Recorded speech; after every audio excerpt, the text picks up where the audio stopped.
Here are your Court News Ohio top stories in 5 minutes. Hundreds of judges across Ohio have varied backgrounds, but they all possess a common purpose. We all just want to help people. We want to see people get better. It's a motivation that holds especially true when dealing with the state's drug epidemic every day in their courtrooms. I cannot think of any more noble and courageous way than for the judiciary to reach out to the people that are in the greatest need. During a session at the Ohio Common Pleas Judges Winter Conference, the attendees described a changing landscape in illegal substance cases. I have as many cocaine and meth cases as I had heroin when I first started. That spike has also led to more deaths due to stimulants now being laced with opioids. In a study by the U.S. Centers for Disease Control and Prevention that analyzed fatal overdoses in 2017, Ohio had the second highest mortality rate involving cocaine and the largest spike in meth fatalities from the year before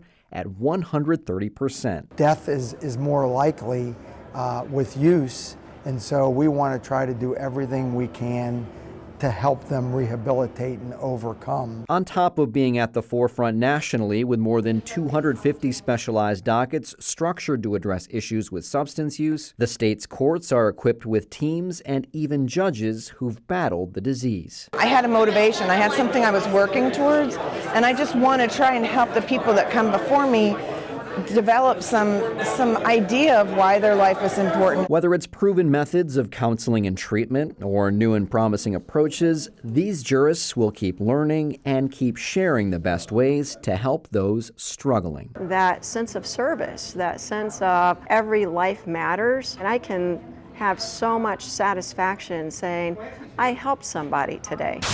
Technology is constantly growing in courtrooms. The biggest leap is right at your fingertips. The access to information and the speed with which we're able to share information, all of that impacts our work on a daily basis. That includes how tech is used for evidence. It's led us to homes.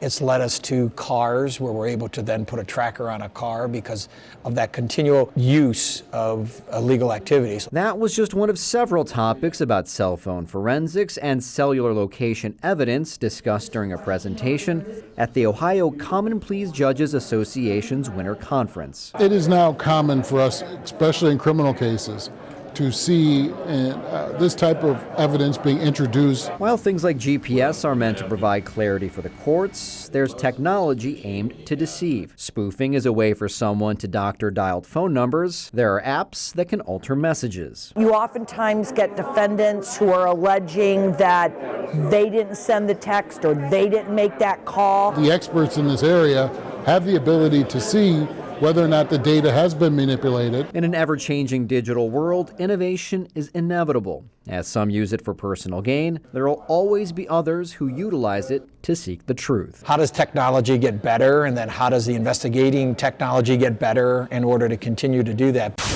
Every November, people are reminded of the sacrifices veterans have made. None of us, veteran or civilian, can escape the fact that we're all products of our experience. And there are few things that are as especially transformative an experience as military service. Many times, those lives deviate down a traumatic path after their duty, which often leads to the criminal justice system. Fortunately, there are numerous Ohio veterans waiting to help. It's our honor and it's our privilege to work with these individuals, get them out of incarceration, out of the jail systems, and into treatment where they belong. 65 former service members took an oath adhering to their military principles as they became veteran mentors. These men and women got their basic training during a 2-day boot camp at the Ohio Supreme Court's Specialized Dockets Conference. They're all volunteer veterans themselves. They act to encourage, engage, and empower their mentee. The skill-building exercises emphasized active listening, mentor-mentee relationships, and the fundamentals of boundaries and confidentiality. Along with a better understanding of how the specialty docket system works, now they're better equipped to aid their brothers and sisters in arms who are struggling with substance use, mental health, and other issues. It's important that we provide a path for veterans to live their lives with honor, with dignity, and with happiness, because that says something about our society and our values. And that's a look at Court News Ohio's top stories. Visit courtnewsohio.gov for the latest headlines on Ohio's courts. You can also follow us on Facebook and Twitter.